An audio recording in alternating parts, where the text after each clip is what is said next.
Maulid itu ulang tahun. Bukan ulang tahun Maulid itu. Bukan ulang tahun, bukan peringatan ulang tahun Maulid itu. Ingat baik-baik. Kalau pakai peringatan itu pakai Id.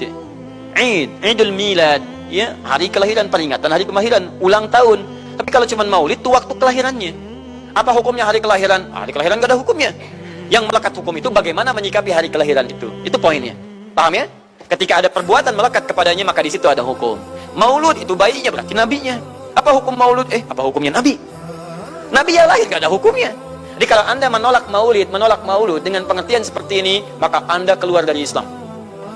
Kalau dalam hukum seperti ini, saya menentang maulid Nabi, berarti Anda menentang kelahiran Nabi SAW. Saya menentang maulud Nabi, berarti Anda berhadapan dengan Nabi, Anda musuh Nabi.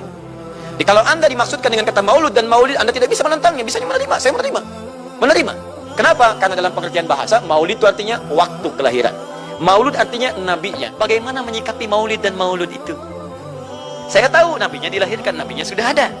Jelas ya? Maka kemudian saya pun tahu waktu kelahirannya. Bagaimana kemudian menyikapi itu semua?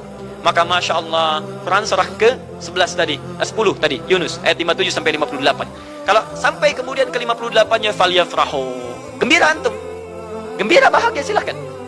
Maksud tidak gembira, Nabi Isa gembira, kita tidak gembira. Ya, Nabi Ibrahim gembira, kita tidak gembira. Nabi yang tidak melihatnya gembira. Masa kita yang mendapatkan bagian Nabi tidak gembira? Jelas ya? Nabi yang mengharapkan hadir saat kedatangannya gembira. Kita yang mendapatkan kedatangan beliau walaupun tak mampu melihatnya, dan kita menjadi umatnya, masih tidak gembira? Umat dulu bukan bagian umat Nabi Muhammad, karena Nabi Muhammad tidak hadir di zamannya. Gembira dengan berita kedatangan Nabi Muhammad, padahal nabinya belum datang. Masa kita yang jadi umatnya, yang nabinya telah kemudian kita dapati walaupun tidak melihatnya, masa kita tidak ikutan gembira? Maka pertama kita mesti gembira. Maka yang kedua, bagaimana mengekspresikan kegembiraan itu? Maka contoh-contoh dari Nabi SAW, bagaimana mengekspresikan kegembiraan-kegembiraan dengan Nabi SAW itu, pertama Nabi sendiri menyikapi hari kelahirannya dengan berpuasa di hari Senin. Jelas ya?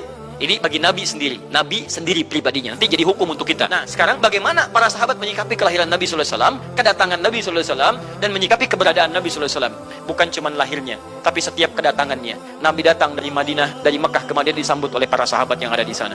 Nabi datang dengan perang Tabuk, dari perang Tabuk disambut oleh para sahabat di sana. Tala al-badru alaina min thaniyatil wada'i, wajib syukru alaina mada'alillahi da'i. Masya Allah, disambut dengan madid.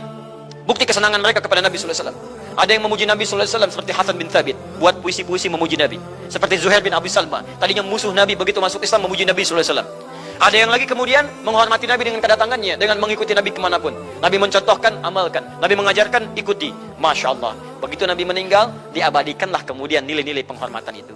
Ada yang menulis sejarah tentang Nabi.